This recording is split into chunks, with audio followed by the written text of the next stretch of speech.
How many seats do you think Democrats could safely target to flip now? Well, we need to net 4 more seats to take back the majority. So that is a key number. In fact, we have some pins out there that say 4 more in 24.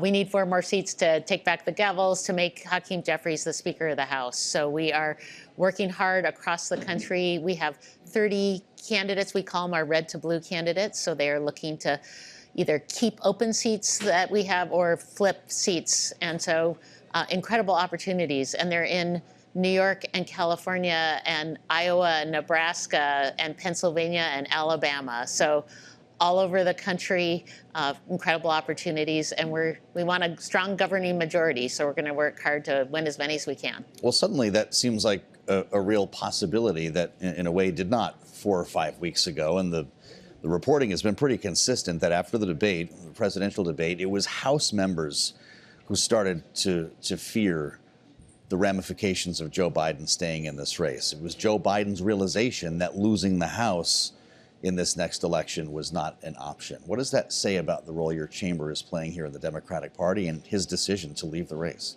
Well, we've been running ahead this whole cycle. People have seen the chaos, the dysfunction, the extremism on the Republican side, and it's nowhere a better example than the House of Representatives, where you had speaker elections and them kicking out their own speaker, the ongoing challenge they've had to just fund the government. Yet you were still poised to lose seats, according to but we've been in an incredible position and had strong support across the country. So our candidates have been running ahead. They've had strong fundraising throughout this cycle. And our candidates and our incumbents are outraising their Republican counterparts. And at the DCCC, we're outraising our Republican counterparts, too.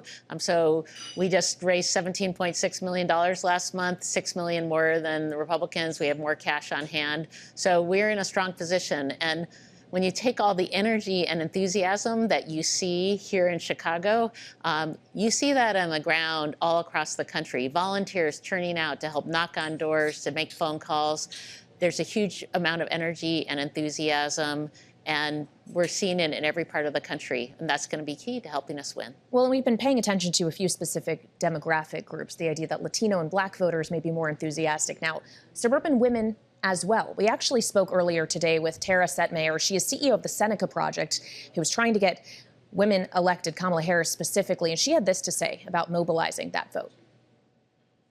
The fact that the Republicans chose a ticket that wasn't exactly friendly to women's needs or rights, and that they're taking that for granted and almost disrespectfully insulting women like this, they're almost doing our job for us as far as messaging is concerned, because women can see through this. They can see through the insults. They see through the childless cat lady comments. And, you know, every week it's a different set of insults for women, different demographics of women. And that mobilizes women.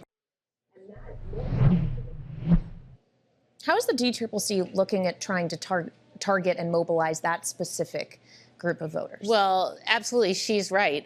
They are making the case, and they've made the case since the Dobbs decision. They're trying to take away reproductive freedom across the country. They want a national abortion ban. So that alone has been mobilizing women. We've heard the terrible stories of women being denied basic health care. So women are energized. We know in special elections since November of 2022, when abortion's been on the ballot, Democrats have turned out, and we've seen increased Democratic performance, and we won, even in places like Kansas and Ohio and Virginia, in a special election in New York 3, where we gained 1 more seat. Even in Alabama, where a state legislative race, a seat that was very red, flipped to a Democrat. After that Supreme Court IVF decision. There's strong, that was a 30-point swing, by the way, strong support. So we know abortion is going to be on the ballot in many of our battleground states across the country. Florida, Arizona, New York. This is really going to be critical for folks because women are going to turn out, but people across the country, this is a critical issue. And voters are with us on this. So we're going to see enthusiasm and turnout across the country. And again, another reason why we're in a very strong position. You spoke at the convention last night at the DNC here, sounding pretty optimistic about your odds for taking back the House. Here's what she said. In 2022, we came within 7,000 votes of the majority. So it's within our power to win these critical races. This election is about our rights, our freedoms, our democracy, and our future. I want you to walk us down ballot, or maybe across the map is a better way to see it here, because we spend so much time talking about the presidential race in these 7 states in a world in which none of the others matter. How much more complicated is the calculation for someone like yourself, as Kailey said, tasked with getting House members elected? Because your map looks a lot different than the presidential race. How local does it get? How different is that exercise? It's a great question and is very different.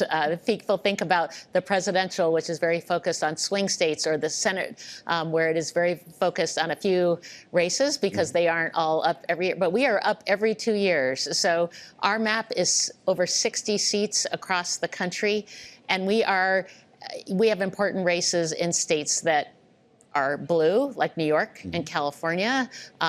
We also have opportunities in swing districts, if you look at places like Michigan or Arizona. But we also have states like Iowa and Nebraska, Montana, where we have opportunities to pick up seats, even Alabama. So we're everywhere across the country. Absolutely, our candidates are focused on the issues of these districts. And we have independent thinkers, folks who are very results-oriented, running all across the country. And, that is a big difference between the House and some of the other races, and definitely the presidential. It will be very local. We've got a lot of races and incredible candidates. And so they are talking to folks in their districts, talking about the issues that matter. They want to come back to Congress to govern. Well, so as we talk about your fundraising and the idea that you are outraising your Republican counterparts, when it's so many races, once you spread that money out, maybe it's just a lot that it has to go a very long way. We've had a few conversations about the sudden burst of fundraising we've seen after Harris has entered the race. Do you worry that that's going to taper off, or do you think this pace of donation is sustainable? Well, we've been running ahead this entire cycle, so we've had strong fundraising and been outraising Republicans for the House because people know how close we are to taking back the majority. But we had our biggest online fundraising day after Vice President Harris announced her candidacy. We clearly see more and more momentum, and it's not only to the committee, the DCCC, but also to our candidates. I mean, they are outraising their opponents too. So important, because those resources are critical for their races. We can support them, but they are also doing a great job directly themselves.